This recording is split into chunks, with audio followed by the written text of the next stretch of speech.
The Brahmin's Quest for Magic. There was once a city in these parts much larger and more glamorous than Mysore. It was called Ujjaini, a glorious town where even Shiva chose to make his residence. The noblemen there lived in palatial estates while the Brahmins were all learned and modest. Stiffness was seen only in the breasts of the women, fickleness in the rolling of their seductive eyes. The only darkness in Ujjaini was the deep of the night. Crookedness was displayed only in the lines of the poets. In this city of palaces and temples lived a young Brahmin named Chandraswamin. He was kind and well educated, a member of a prestigious family that had served the city's kings for generations. Chandraswamin had one weakness, however: gambling. He was enslaved to gaming in all its forms, from taking bets on the weather or the turns in the flight of geese to casting dice in the city's luxurious gambling halls. And like all compulsive gamblers, the renowned Yudhishthira included, Chandraswamin was both incompetent at gambling and completely blind to that fact. One day, he entered one of the most notorious casinos in town, a dangerous gambling hall where the clatter of rolling dice and the voices of players produced a tumult that challenged even Kubera, the god of wealth, to come and try his luck. That nasty sound was completely misread by the tone deaf ears of Chandraswamin, who thought, because he was a sucker, that the gods were inviting him to win a fortune against all those other players. He brought plenty of money, and his credit was good too. But before long, he lost everything, the beautiful silken shirt off his back included, and gambled himself into a debt he could never repay. The owner of the gambling hall set his thugs on the Brahmin, and they bet him up savagely with sticks until Chandraswamin feigned death. He remained lying in the corner of the hall for 2 days, drifting in and out of consciousness, too afraid to move. When the owner realized that the young Brahmin would never pay his debts to the other gamblers, he summoned some of them and suggested they throw the wretch into an empty well. He even promised to make good their earnings. They took him to a nearby forest, looking for a well, but an old gambler, out of fatigue or maybe compassion, spoke out. "Look, this man is almost dead. Let's just leave him here to die and tell the casino owner we dumped him in a well. Who would know?"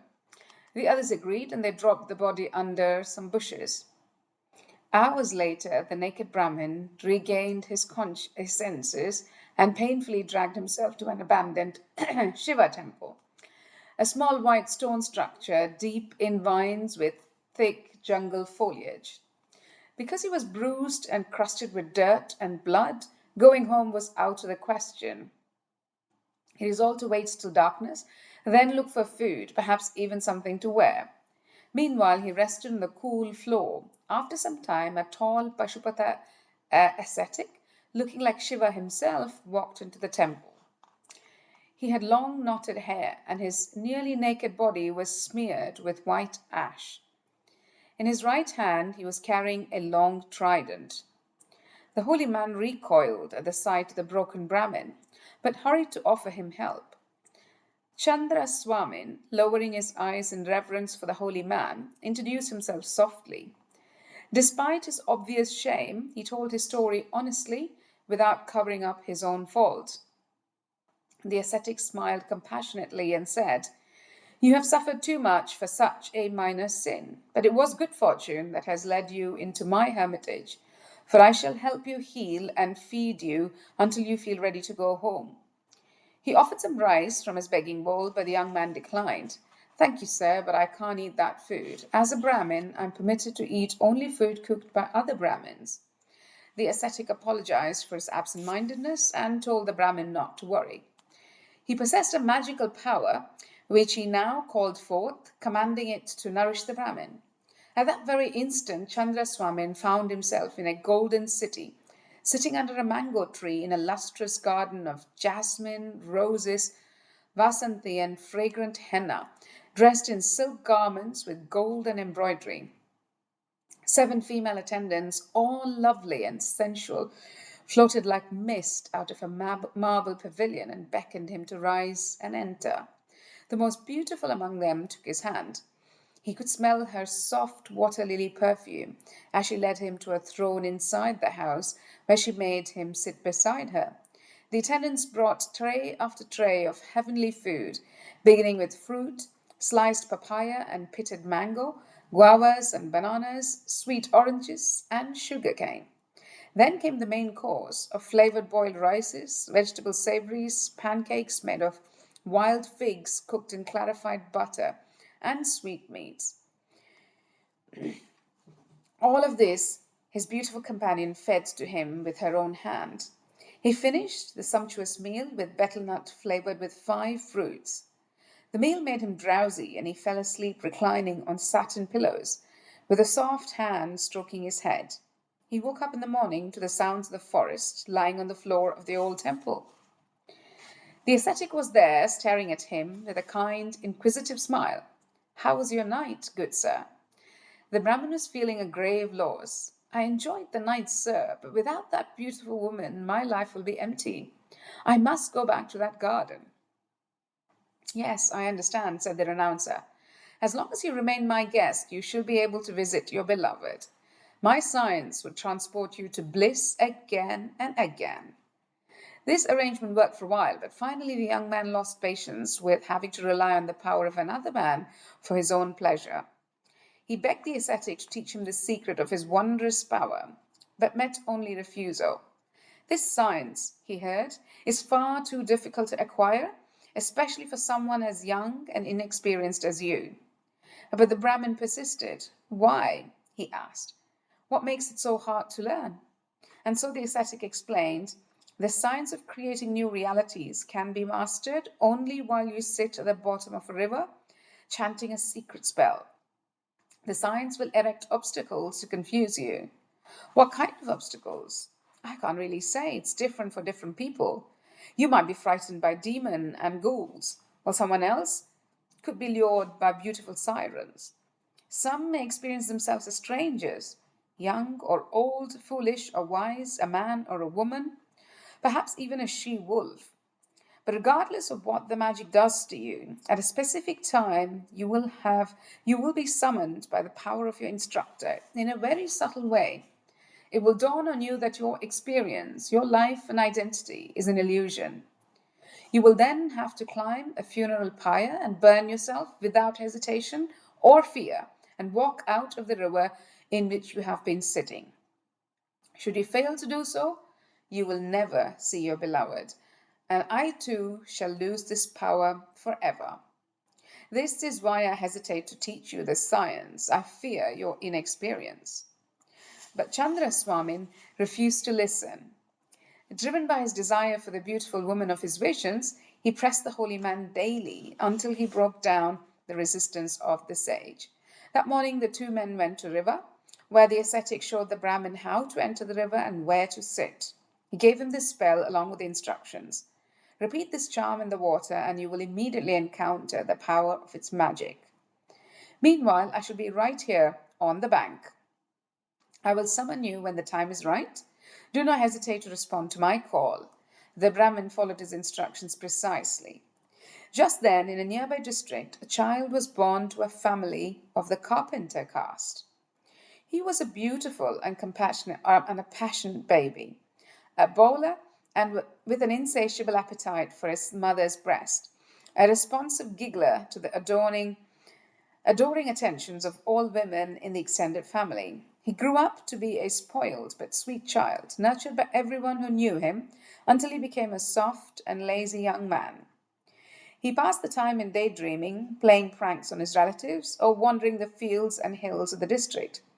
Even his father shrugged off the young man's slack disposition. When the time came to find a wife, the parents scoured the surrounding districts for an appropriate social match who would be beautiful and generous and someone who would cheerfully take care of the boy. They found a fair complexioned girl with long limbs and sparkling eyes, a distant cousin from another carpenter family. Her patience and kindness domesticated the young man, who finally began to learn carpentry and gradually help around his father's shop. As the years passed by quickly, the young couple gave birth to a boy and a girl whose growth only made time accelerate further. On the day that the carpenter's son turned 24, his oldest, the boy, was already 6 and almost ready for school. At midday, when the carpenter's son walked home from the shop, a vague recollection percolated into his consciousness. He stopped and closed his eyes. It was something like deja vu, but stronger, another reality, images from other places, familiar places, but he had never been anywhere. A voice. Suddenly, unaware of how he came to know this, the young man was sure that he had to end his life, burn himself on a funeral pyre. He remembered or felt someone who had told him to do this. Was it a dream he had from a previous life? But he was sure now. He knew what he had to do. Everyone thought this was another hoax, his worst joke yet. As he spent the afternoon building the woodpile, friends and relatives gathered around, half of them joking, the others gesturing impatiently, waving away the joke. But for the first time in his life, the young man acted decisively, with steady hands preparing the pyre for lighting. That was when the family members realized he was serious, and pandemonium broke out. His wife and his mother ran at him and grabbed his shirt. Shrieking, they tried to pull him away, while the two children, who were confused and horrified by the women's hysteria, started to scream for their daddy. His father was seen lecturing at him, but no words came out, or perhaps they were drowned by the noise of all the people there, who were yelling at him or crying. The carpenter's son looked at his little boy, the very image of his own distant childhood. His heart seized in his chest, and he hesitated. Will the boy take care of the women? Will he miss his father? He turned to the little girl and ran over to hug her. But the voice exploded in his ear, and he finally tore himself away and lit the wood. Something stunning then happened. The roaring flames that burst from the dry wood, pushing everyone back several steps, the fire that consumed him as he climbed his own funeral pyre, was as cold as snow. It had felt hot from the ground, but now, sitting on the pile, he was shivering cold. He opened his eyes in surprise and found himself at the bottom of a river. Suddenly he remembered and shot up to the surface. On the bank of the river, standing quietly, was the Pashupata ascetic, looking like a figure from the distant past. Chandra Swamin walked out of the water, shook off his memory of his family along with the water in his hair, and then lowered his head in respectful salute. He did not know how long the holy man had been waiting there. 24 years? That was the duration of his life as a carpenter. That seemed too long, even for such a great sage. As though reading his mind, the ascetic said, "You were under water for as long as it took you to speak the spell twice. That is all. Now tell me, what did you experience?"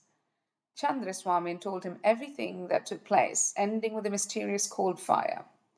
The ascetic was somber. "Son, I'm afraid you made a mistake. Either with the spell or in some other detail, the flames have to be hot. The cold flames punctured the mental reality."